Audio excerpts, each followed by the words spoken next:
understand, we're trying to understand what has come across from the Supreme Court, and constantly we're trying to understand whether improvs, when the gigs go off script, things do tend to go a little bit, beyond that certain red line. Supreme Court says Article 19 cannot overpower Article 21. For the layman out there, even freedom of expression comes with its own reasonable restrictions, doesn't it? Yes, I mean, first of all, we must said by you realize that our freedom of speech comes with its restrictions. Hold on. Let Mr. Nanda respond first. We'll come back to you. Yeah. see, we are living in a democratic setup, in a democratic country, which guarantees us certain rights. These certain rights include the right of life, includes the right of freedom of expression and all that. But no right is absolute. This is what the Supreme Court has clarified today. The absoluteness of right will create anarchy, will create disorder in the public. There can be a law and order situation. There can be many innumerable situations.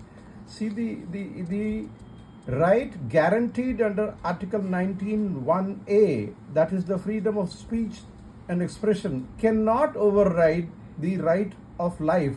Somebody who's making a content, or somebody who's making an article in the newspaper or in a magazine, cannot be offending the sentiments and cannot be insulting to somebody. There has to be reasonableness between the right guaranteed by the Constitution.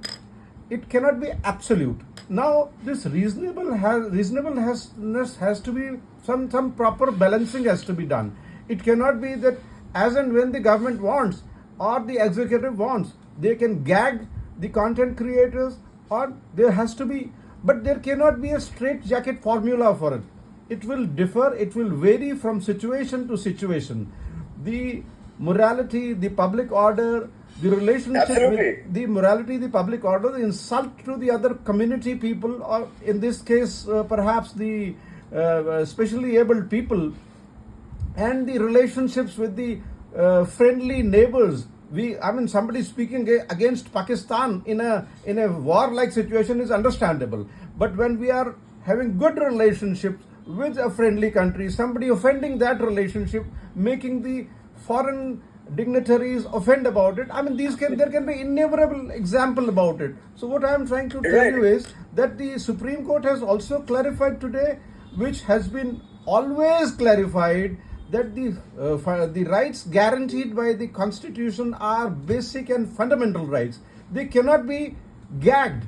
But they also, side by side, there are innumerable judgments. Today is not the first time the Supreme Court has come down with these innumerable judgments, right from Indian Express to Maneka Gandhi and all that. Fundamental, but the intricacies between these rights is always such a grey area for people to navigate. There cannot be, sir.